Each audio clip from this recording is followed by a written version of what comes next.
Hi, first graders. This week in reading, we are reading the story Ida Always. So, our focus this week is we're going to talk about character emotions, and this story can be considered a sad story, and we'll see that once we start reading it.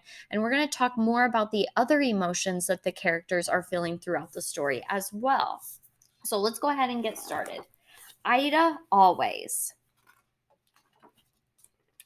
Gus lived in a big park in the middle of an even bigger city.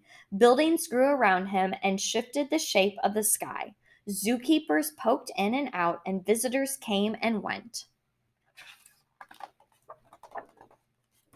But every morning, when keys clicked and shoes clacked, Gus crawled out of his cave and spent his day with Ida. Ida was right there, always. When Gus tossed the ball, Ida was there to catch it. And when Gus splashed water, Ida was there to splash him right back. They chased and they raced until school bells rang.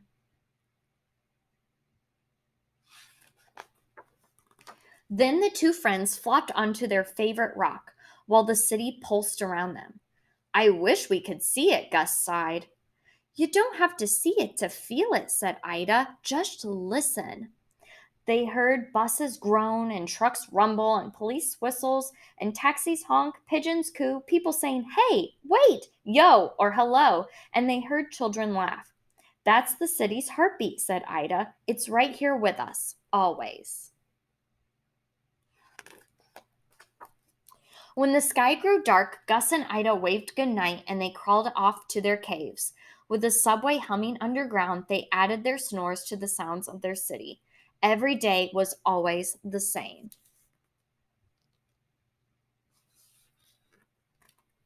Until one morning, when keys clicked and shoes clacked, Gus crawled out,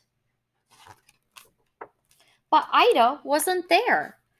Gus lumbered to Ida's cave and he heard her breathing, coughing, snoring, sleeping. He sat in their sunniest spot and waited. And the coffee carts grounded their beans, and the squirrels squabbled over the crumbs, and the visitors shuffled in, and keepers busted about, and Ida had never slept so late. Snow monkeys and taxicabs screeched, and the ice cream trucks jingled, and still Ida didn't come.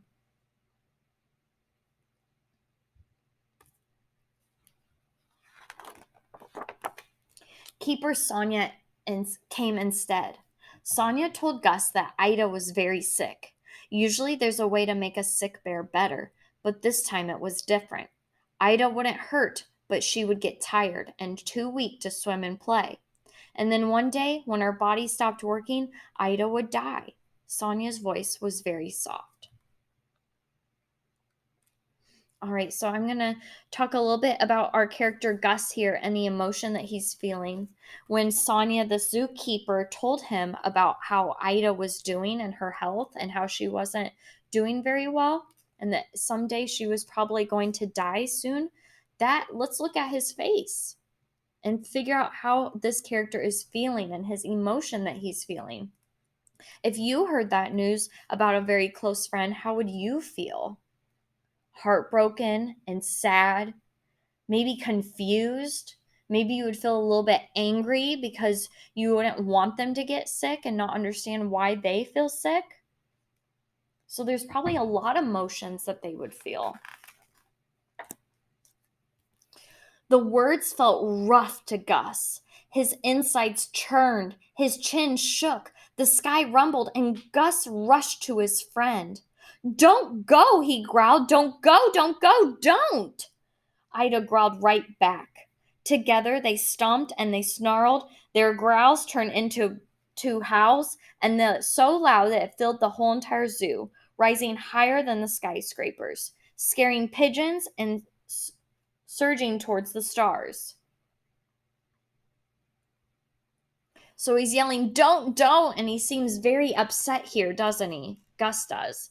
That's because he's so upset about the news that he heard about Ida. And yesterday we talked about that sensory language where when the author is really painting a picture in our mind and we can really understand just how the character is feeling. I'm going to read this part again. But the words felt rough to Gus. his insides churned. I want you to imagine what that feels like. His chin shook. The sky felt like it was rumbling. Gus rushed to his friend. So that is that sensory language. His chin shook. His insides churned. That's the author really painting a picture for us so that we understand exactly how Gus is feeling. And that's going to help us better understand his emotion. And then they stopped. The two friends folded into one shadow and they slumped quietly on the rock. The two bare noses sniffled, two bears breathed and panted, and two bare hearts echoed each other's heartbeat. A plane roared over. Gus and Ida wondered where it was going, and they wondered where Ida was going. They wondered and guessed and imagined as they whispered nose to nose. Wherever I go, I bet I'll always smell your fishy breath. That made Gus smile. He wasn't sure if he should, but Ida was giggling too, and they let their laughs bounce back and forth between them. You can really tell just by the image here and how they were joking with each other that they really do care about each other. You can really see that in the picture here. From then on, Ida spent most days in her cave. She slept a lot, but she didn't hurt, and the keepers took good care of her. And Gus helped. He gathered her favorite toys and fishy treats, and he brought her visitors' notes.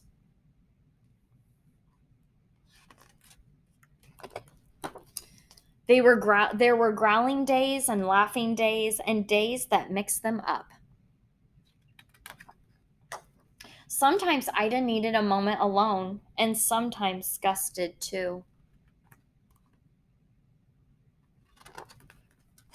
But at the end of each day, Gus always told Ida, I miss you. And Ida always told Gus, I'll miss you too. They would cuddle until the sky grew dark and the lamps of the city clicked on. They would wave goodnight 1,000 times and then wave a few more.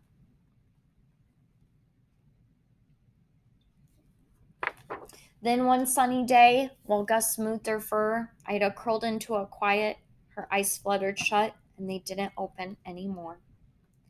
Gus pressed one last pat into Ida's paw. I'm going to stop there real quick because I'm seeing some sensory language again and some really good descriptions. Right here, after writing that, I was able to understand as the reader that Ida had died. It never said Ida died, but the author that wrote the book used that sensory language that helped us understand that without her just saying Ida died. We know that Ida curled into a quiet, her eyes fluttered shut, and they didn't open anymore. So that helped us understand that she had passed away. And then over here, it says the same thing. The papers shared the news. The city cried. For days, the zoo was filled with goodbyes. And nowhere here does it say Ida dies, but we definitely understand that that's what happened based on all the good details that the author wrote in the story. Now, when keys clicked and shoes clacked, Gus crawls out of his cave knowing Ida won't be there.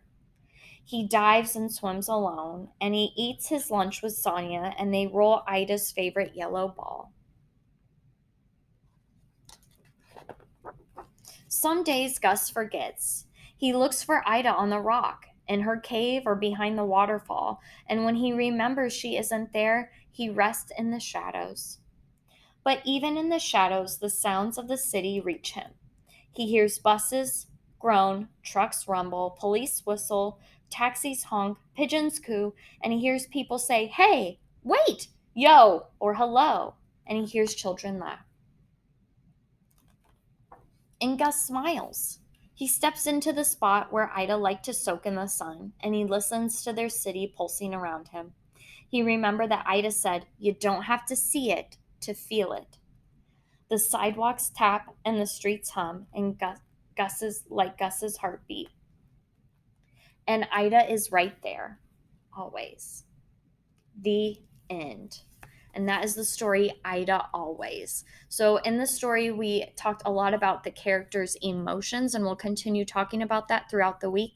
We also talked about all those good details that the author added in that helped us better understand the story, and it also helped us better understand how those characters were feeling. This is also shares a little bit of a message in the story too, where even though that there's people there that we may not get to see every day, or maybe there's people that have passed away that we don't get to see at all, that they will always be in our heart, and we can remember them like that, just the way Gus remembers Ida. So I hope you enjoyed the story.